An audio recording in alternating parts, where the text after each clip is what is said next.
આમ તો અમાસનું પોતાનું આગવું મહત્વ હોય છે, પરંતુ મૌની અમાવસ્યાને ખૂબ જ વિશેષ માનવામાં આવે છે. એમાં પણ આ વખતે આવનાર મૌની અમાવસ્યા સવિશેષ છે. ચાલો જાણીએ શું છે તેની વિશેષતાઓ. 9 ફેબ્રુઆરીએ મૌની અમાવસ્યા છે. આ દિવસે શુભ દિવસ હોવાથી તેમાં ફળમાં પણ વધુ વધારો થાય છે. શાસ્ત્રોમાં કહેવાય છે કે શુક્રવારે આવતી અમાવસ્યા ખૂબ જ ફળ આપનાર હોય છે. આ તિથિએ પિતૃઓનું શ્રાદ્ધ કરવામાં આવે છે. સ્નાન અને દાન કર્યા પછી આખો દિવસ વ્રત રાખવાથી ગ્રહ દોષ પણ દૂર થાય છે. આ દિવસે પૂજા કરીને બ્રાહ્મણને ભોજન અર્પણ કરવાથી વ્રત પૂર્ણ પુણ્ય મળે છે. અમાવસ્યાના દિવસે અષ્ટમહાદાનનું પણ વિશેષ મહત્વ છે. અમાવસ્યાના દિવસે તલ, લોખંડ, સોનું, કપાસ, મીઠું, 7 પ્રકારના ડાંગર, જમીન અને ગાયનું દાન કરવાનું મહત્વ સમજાવવામાં આવ્યું છે.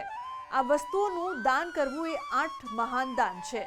આ પ્રકારનું મહાદાન તમામ પ્રકારના પાપોને દૂર કરે છે અને પુણ્યમાં વધારો કરે છે. આ 8 દાન કરવાથી અનેક યજ્ઞો કરવા જેટલું પુણ્ય મળે છે. આ અમાવસ્યા વિશે એવું માનવામાં આવે છે કે આ દિવસે મનુ ઋષિનો જન્મ થયો હતો અને આ અમાવસ્યાનું મનુ શબ્દ પરથી મૌની અમાવસ્યા કહેવામાં આવે છે. મનુ ઋષિને બ્રહ્માના મનસ્વી પુત્ર માનવામાં આવે છે. સાથે જ અમાવસ્યાનું પણ ધાર્મિક મહત્વ છે. આ દિવસે તમારા પિતૃઓની પૂજા અને ગરીબોનું દાન કરવાથી તમારા પાપોનો નાશ થાય છે. ઘણા ભક્તો આ દિવસે પવિત્ર જળમાં સ્નાન કરીને વ્રત પણ રાખે છે. જો કોઈ પણ મહિનાની અમાવસ્યા શુક્રવારના દિવસે આવે તો જ્યોતિષશાસ્ત્ર અનુસાર તે શુભ ફળ આપે છે. આવા સંયોગમાં સ્નાન, દાન અને ઉપાસનાનું પુણ્યના પરિણામોમાં વધારો થાય છે. જે લોકોનું મન અશાંત રહેતું હોય તેઓએ આ દિવસે નદીમાં સ્નાન કરવાથી ઘણો ફાયદો થાય છે. ભગવાન નારાયણની પૂજાનો અવસર એટલે કહેવાય મૌની અમાવસ્યા. પિતૃકૃપા માટે પણ આ શ્રેષ્ઠ દિવસ છે. પ્રાતઃ ઉઠી સર્વપ્રથમ નદીઓમાં સ્નાન કરવું જોઈએ, તીર્થોદકના દર્શન કરવા જોઈએ અને જે પણ નજીકમાં મંદિર હોય, દેવાલય હોય ત્યાં પણ ભગવાનના દર્શન કરવા જોઈએ. ગુરુ મંત્ર છે, ઈષ્ટ મંત્ર છે, એના ખાસ કરીને વિશેષ જપ કરવા જોઈએ.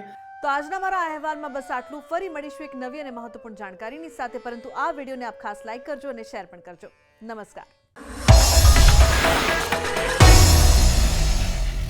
આમ તો અમાસનું પોતાનું આગવું મહત્વ હોય છે, પરંતુ મૌની અમાવસ્યાને ખૂબ જ વિશેષ માનવામાં આવે છે. એમાં પણ આ વખતે આવનાર મૌની અમાવસ્યા સવિશેષ છે. ચાલો જાણીએ શું છે તેની વિશેષતાઓ. 9 ફેબ્રુઆરીએ મૌની અમાવસ્યા છે. આ દિવસે શુભ દિવસ હોવાથી તેમાં ફળમાં પણ વધુ વધારો થાય છે. શાસ્ત્રોમાં કહેવાય છે કે શુક્રવારે આવતી અમાવસ્યા ખૂબ જ ફળ આપનાર હોય છે. આ તિથિએ પિતૃઓનું શ્રાદ્ધ કરવામાં આવે છે. સ્નાન અને દાન કર્યા પછી આખો દિવસ વ્રત રાખવાથી ગ્રહ દોષ પણ દૂર થાય છે. આ દિવસે પૂજા કરીને બ્રાહ્મણને ભોજન અર્પણ કરવાથી વ્રત પૂર્ણ પુણ્ય મળે છે. અમાવસ્યાના દિવસે અષ્ટમહાદાનનું પણ વિશેષ મહત્વ છે.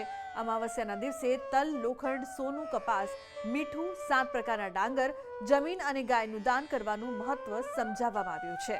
આ વસ્તુઓનું દાન કરવું એ 8 મહાન દાન છે. આ પ્રકારનું મહાદાન તમામ પ્રકારના પાપોને દૂર કરે છે અને પુણ્યમાં વધારો કરે છે.